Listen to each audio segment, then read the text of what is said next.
Yeremia 22. Beginilah firman Tuhan, pergilah ke istana Raja Yehuda dan sampaikanlah di sana firman ini.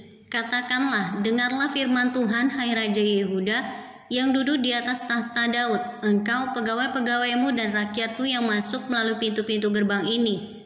Beginilah firman Tuhan, lakukanlah keadilan dan kebenaran, lepaskanlah dari tangan pemerasnya orang yang dirampas haknya.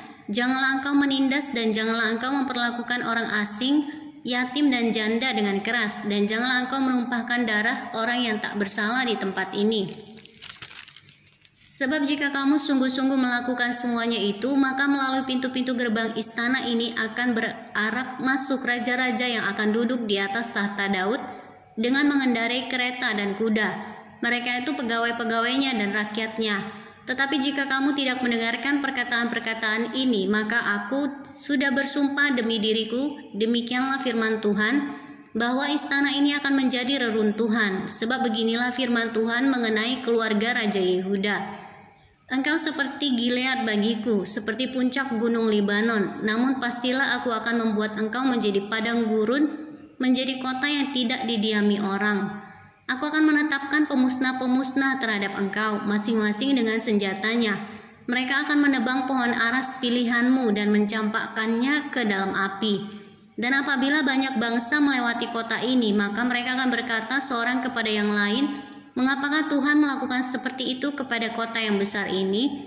Orang akan menjawab, oleh karena mereka telah melupakan perjanjian Tuhan Allah mereka dan telah sujud menyembah kepada Allah lain dan beribadah kepadanya. Nubuat melawan Raja Salum. Janganlah kamu menangisi orang mati dan janganlah turut berduka cita karena dia, lebih baiklah kamu menangisi dia yang sudah pergi. Sebab ia tidak akan kembali lagi, ia tidak lagi akan melihat tanah kelahirannya. Sebab beginilah firman Tuhan mengenai Salum bin Yosia, Raja Yehuda, yang telah menjadi raja menggantikan Yosia ayahnya dan yang telah meninggalkan tempat ini. Ia tidak lagi akan kembali ke sini, tetapi ia akan mati di tempat pembuangannya dan tidak lagi akan melihat negeri ini. Nubuat melawan Raja Yoyakim. Celakalah dia yang membangun istananya berdasarkan ketidakadilan dan anjungnya berdasarkan kelaliman, yang mempekerjakan sesamanya dengan cuma-cuma dan tidak memberikan upahnya kepadanya. Yang berkata, aku mau mendirikan istana yang besar, lebar dan anjung yang lapang luas, lalu menetas dinding istana, membuat jendela, memapani istana itu dengan kayu aras, dan mencatnya merah. Sangkamu rajakah engkau jika engkau bertanding dalam hal pemakaian kayu aras? Tidakkah ayahmu makan minum juga dan beroleh kenikmatan? Tetapi ia melakukan keadilan dan kebenaran, serta mengadili perkara orang sengsara dan orang miskin dengan adil. Bukankah itu namanya mengenal aku? Demikianlah firman Tuhan. Tetapi matamu dan hatimu hanya tertuju kepada pengejaran untung, kepada penumpahan darah orang yang tak bersalah, kepada pemerasan dan kepada penganiayaan. Sebab itu beginilah firman Tuhan mengenai Yoyakim bin Yosia, Raja Yehuda. Orang tidak akan meratapi dia. Aduhai abangku, aduhai kakakku, orang tidak akan menangisi dia. Aduhai Tuhan, aduhai Tuan, aduhai Seri Paduka, ia akan dikubur secara penguburan keledai, diseret dan dilemparkan keluar pintu-pintu gerbang Yerusalem. Nubuat melawan Raja Konya. Naiklah ke gunung Libanon dan berteriaklah, perdengarkanlah suaramu di pegunungan Basan, berteriaklah dari pegunungan Abarim, sebab semua kekasihmu sudah hancur.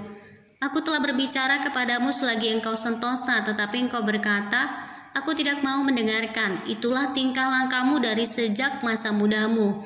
Sebab engkau tidak mau mendengarkan suaraku. Semua orang yang menggembalakan kamu akan dihalau angin ribut, dan para kekasihmu akan diangkut tertawan.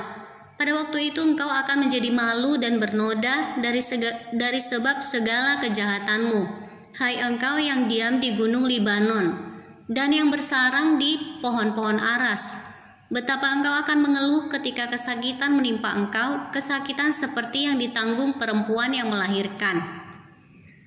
Demi aku yang hidup, demikianlah firman Tuhan. Bahkan sekalipun Konya bin Yoyakim Raja Yehuda adalah sebagai cincin meterai pada tangan kananku, namun aku akan mencabut engkau. Aku akan menyerahkan engkau ke dalam tangan orang-orang yang berusaha mencabut nyawamu, ke dalam tangan orang-orang yang engkau takuti, ke dalam tangan Nebukadnezar Raja Babel, dan ke dalam tangan orang-orang Kasdim. Aku akan melemparkan engkau serta ibumu yang melahirkan engkau ke negeri lain yang bukan tempat kelahiranmu. Di sanalah kamu akan mati, tetapi ke negeri yang mereka rindukan untuk kembali ke situ, mereka tidak akan kembali. Adakah Konya ini suatu benda yang hina yang akan dipecahkan orang, atau suatu periuk yang akan disukai orang?